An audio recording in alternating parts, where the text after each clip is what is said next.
3D printed mouthpieces. In this day and age, they're high quality, highly customizable, and highly affordable. There's only one teensy tiny problem. Yeah, turns out they're actually not that affordable. Despite the cost of materials being so cheap, prices of professional 3D printed mouthpieces have remained mostly on par with hard rubber and even some metal pieces. But what if we could just print them from home? I crunched the numbers, and if they're correct, for the price of a single professional mouthpiece, I should be able to get everything I need to print my own pro-level mouthpiece from home. And not just one mouthpiece, but a whole range of mouthpieces in different profiles and tip openings for every saxophone I own.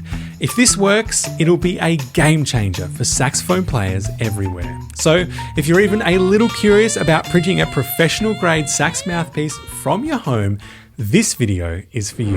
When I started this challenge, I knew nothing about 3D printing. All I wanted was the simplest, cheapest way to print a professional quality mouthpiece, whilst also keeping in mind the small issue of what I'd be willing to stick in my mouth. In the world of 3D printing, there are two camps: resin and FDM. Resin-based printing gives you these incredibly smooth, high-quality prints, but they're also full of dangerous chemicals that shouldn't be consumed by a human. So that really just leaves us with filament-based printing, or FDM.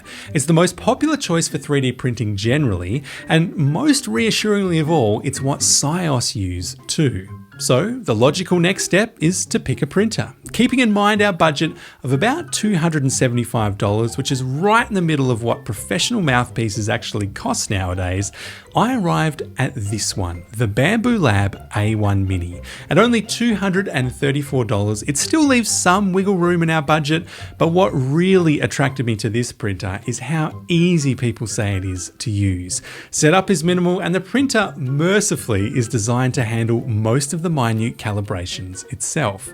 It comes with the software you need to prepare your print. In the 3D printing world, that's called the slicer, and you can even track your print from your phone via the Bambu app. But there is still the small issue of what filament to actually print with. Now, there are dozens of different choices here as well, but to save you some time, it really just comes down to two categories: PLA and PETG. Both are inexpensive and FDA approved as being food safe, but as you might guess, they have their pros and cons. If the goal is just to get a successful print the first time, PLA really is your best bet. But at around 60 degrees Celsius, it also has very low heat resistance, meaning it's likely to warp if it's left in a hot car or even just washed with warm water. It's also not very chemically resistant, meaning cleaning the mouthpiece with a disinfectant like isopropyl alcohol could cause warping and melting. Anyway, with PLA ruled out, that leaves us with the other filament option, PETG. It's chemically resistant, it's waterproof, shockproof, it won't degrade in your mouth, and of course, it's totally food safe. The downside? Well, I'm told it can be a little bit finicky. If the settings aren't dialed in just right on the printer, there's a bit too much moisture in the air, or the 3D printing gods are just having a bad day, your printer may give you an incomplete, wiry mess. So with the challenge laid out in front of me, I bought a reel of budget PETG filament in black. Now I just need something to print. Now, obviously the great companies that are around now are unlikely to ever share their designs with us, much less for free. But this is where the story gets interesting. Enter Kevin Brainer and Neil Zhu. Back in July of 2020, they started their company called Windy City Woodwinds. In the 4 years that the company operated, they sold thousands of units, with a typical alto piece only costing around $80. They even collaborated with Dr. Wally Wallace from the Saxophone Academy and gained a lot of positive feedback from players all over the globe. Now, if you're thinking to yourself, damn, I wish I knew about these guys while they were still in business, here's the silver lining. In July of 2024, after closing the company to focus on their careers in science and engineering, they left an incredible gift to the saxophone community. They open sourced all of their designs. That means that anyone can download them and print them for free. Were it not for this incredible act of generosity, I really don't think I'd be making this video at all. And as a side note, if you'd like to show your monetary appreciation to the Windy City Woodwinds team, they've suggested you can make a donation to their chosen charity, the National Alliance on Mental Illness. I'll leave a link to that donation page in the description below. So I've got the printer and the filament, and now I've got the designs. All that's left to do is print. To do that, I simply dragged a Windy City Woodwinds design into the slicer, made a couple of small changes to the presets based on the advice I got from Google Gemini, and then hit print. And honestly, it was mesmerizing. I know 3D printers aren't new, but if you've never seen one work up close, it simply baffles the mind. Watching it make all of its tiny calibrations, heat up the filament, and then carefully apply it with incredible precision, all while operating at a breakneck pace, makes me question how on earth they can make a machine this complex for little more than a couple $100. So with a roughly 6-hour print time ahead of me on my baritone mouthpiece, I left my printer to do its job and went to bed, eager to see what would be waiting for me the next morning. All right, so it's the next morning, and at 5:11 a.m. I got a notification on my phone saying that the mouthpiece has printed. It said that it's been a success. Will it be a success? I don't know. Let's go and find out.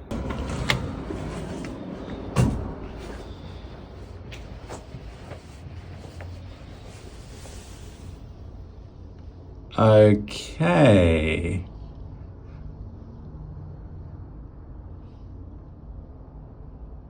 Wow. Now guys, this is where I have to come clean. I had an idea of how this video was going to go, and it did not go as I planned. See, I thought this was going to be a fun vlog style video, but I don't want to sugarcoat things, because what I actually got hit with was the reality of 3D printing. Numbers, settings, bed temperature, Z-hop, layer height, nozzle temperature, rectilinear patterns, exactly the stuff I was hoping to avoid.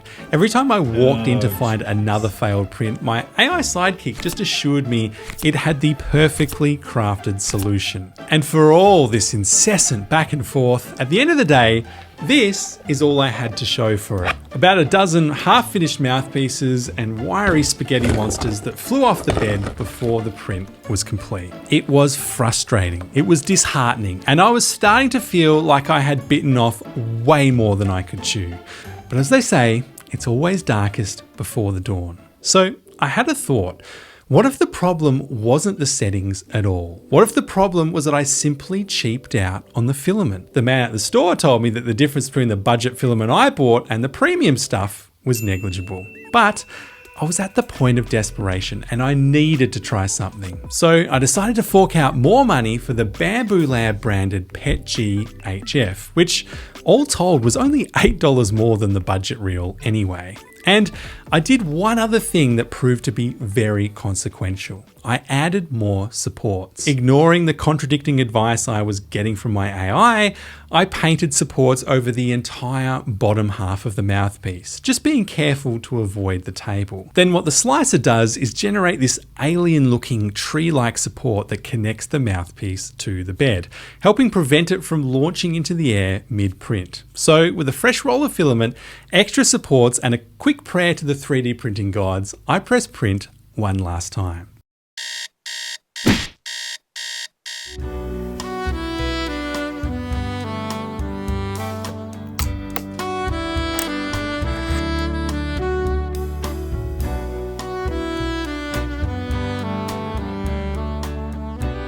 I'd finally done it. After 2 weeks of frustration, I finally had a professional looking mouthpiece and a baritone piece at that. Using these same settings, I was able to print mouthpiece after mouthpiece for soprano, alto, tenor, and baritone with surprisingly no failed prints. Now at this point, I know at least some of you guys will be interested in the exact settings I used, so if you'd like a more in-depth video walking you through the slicer process click by click, a PDF quick reference guide, and downloadable presets of the settings I used, just head to the link on screen or in the description below, pop in your email and I'll send them directly to your inbox. So the last thing to do before I could finally playtest these pieces is level the table. To do this, I bought some wet and dry sandpaper and a cheap bathroom mirror. Now you're probably thinking, I understand the sandpaper, but why the mirror? Well, as it turns out, if you want to sand the table perfectly flat,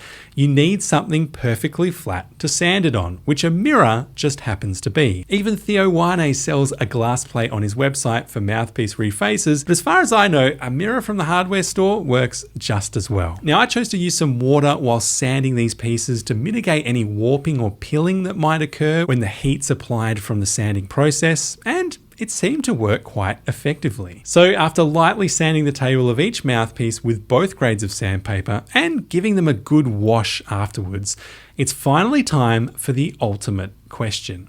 Will these mouthpieces actually play? Well, there's only one way to find out.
So after a lot of frustration, my dream of printing an entire range of professional sounding mouthpieces for the price of a single mouthpiece had finally been achieved. But to be honest, it's hard to come away from this journey without holding on to some lingering questions. Did I really choose the best material to print with? Are these mouthpieces actually safe to put in my mouth? And how does the quality of these pieces really compare to something like a SYOS? Well, let's be honest, there's probably only one person in the world who can really answer that question. How do you feel about people printing their mouthpieces from home? I think it's a good thing that people get to experiment. You can understand what's important, what's maybe less important. I guess the only problem is from the outside, the 3D printing seems easy. But yeah, then when you start to do it, you realize it's not that easy. First, the tricky part is to design your 3D model, no? And that's where all the science is. What's a couple of interesting takeaways you could share for people who want to print a mouthpiece? It's really not plug and play. 3D printing takes a lot of time because depending on the geometry you want to print, you would need different parameters. There is no a file somewhere that tells you you should use those parameters for that type of product. So you have to find them for yourself. When I was doing some research on 3D printed mouthpieces, something that kept coming up was there could be some little fissures, like little gaps in the layers of the mouthpiece, and that could potentially be a health hazard because you could have bacteria forming in those little gaps.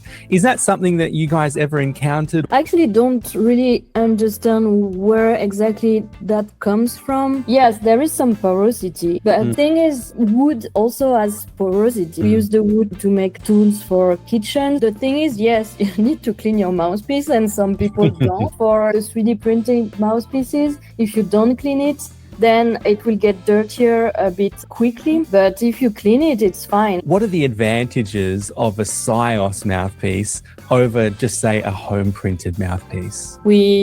I've worked with thousands of musicians. Me and my business partner, Maxime, we were doing research in acoustics. We put a lot of effort into finding the right geometry that would give you the right sound that you want. When I started SYOS, I really wanted to be able to provide a custom mouthpiece for each person. So that's how we started, and that's why we choose 3D printing. I never really choose 3D printing because I wanted to say, oh, I'm 3D printing mouthpieces. I actually don't really care about 3D printing per se, just that I like 3D printing because then with that I'm able to make a lot of different mouthpieces with just one machine and to investigate and to try new things. When I set on this challenge, I chose PETG. Do you think PETG was the right choice, or would you have printed something else? Right now, that's the type of material that we are using with the upscale is that one. Yeah. But it's actually the worst. I mean,